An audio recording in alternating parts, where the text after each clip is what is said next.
കേരളത്തിന്റെ കായിക ഭൂപടത്തിൽ പെൺകരുത്തിന്റെ സാന്നിധ്യമാണ് മേവള്ളൂരിലെ ഈ മൈതാനത്ത് നിന്നുണ്ടാവുന്നത്.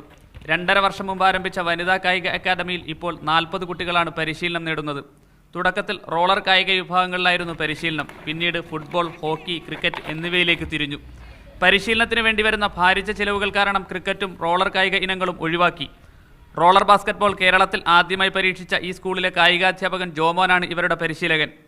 വനിതാ ഫുട്ബോളിലും ഹോക്കിയിലും ഞങ്ങൾ പരിശീലനം നൽകുകയും 9 ദേശീയ താരങ്ങളും 22 സംസ്ഥാന താരങ്ങളും ഞങ്ങൾക്ക് ഉയർത്തിവിടാൻ സാധിച്ചിട്ടുണ്ട്.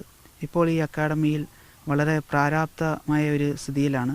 ഹോക്കിയിലും ഫുട്ബോളിൽ നിന്നുമായി 7 ദേശീയ താരങ്ങളും 24 സംസ്ഥാന താരങ്ങളും ഇവിടെ നിന്നാണ് ഉണ്ടായത്. ഇപ്പോൾ ഫുട്ബോളിൽ കേരള ടീമിൽ 5 പേരും ഹോക്കിയിൽ 4 പേരും ഇവിടെ നിന്നുണ്ട്. കൂടാതെ ഇന്ത്യൻ ടീമിൽ ഒരാളും ദേശീയ ക്യാമ്പിൽ ഒരു കുട്ടിയും ഇവിടെ നിന്നുണ്ട്. എനിക്ക് ഇന്ത്യൻ ടീമിൽ റിസർവായിട്ട് കിട്ടിയിരുന്നു. അപ്പോൾ ഞങ്ങൾക്ക് അവിടെ ചെയ്യുന്ന അത്രയും നന്നായിട്ട് ചെയ്യാനായിട്ട് ഇവിടെ ഗ്രൗണ്ടോ അതിനുള്ള ഫെസിലിറ്റീസോ ഒന്നുമില്ല. പിന്നെ ഞങ്ങൾക്ക് ഇട്ട് കളിക്കാൻ ഒരേപോലെയുള്ള ജേഴ്സിയോ അങ്ങനെ ഒന്നുമില്ല. ഞങ്ങളിവിടെ മൊത്തമായിട്ട് നോക്കുന്നൊരു സ്പോൺസറെയാണ് നോക്കുന്നത്.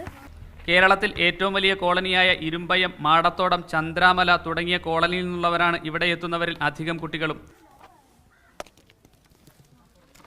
മികച്ച ഗ്രൗണ്ടോ പരിശീലനത്തിനുള്ള മറ്റു സൗകര്യങ്ങളോ ഇല്ലെങ്കിലും കൊയ്തെടുത്തതെല്ലാം നേട്ടങ്ങൾ മാത്രം. നേട്ടങ്ങൾക്കൊപ്പം സർക്കാരിന്റെ തുണയില്ല എന്നതാണ് ഇവരുടെ പ്രധാനപ്പെട്ട പ്രശ്നവും. ക്യാമറാമാൻ അഫ്സൽ രാജിനൊപ്പം യു ഷൈജു, മീഡിയ 1, കോട്ടയം.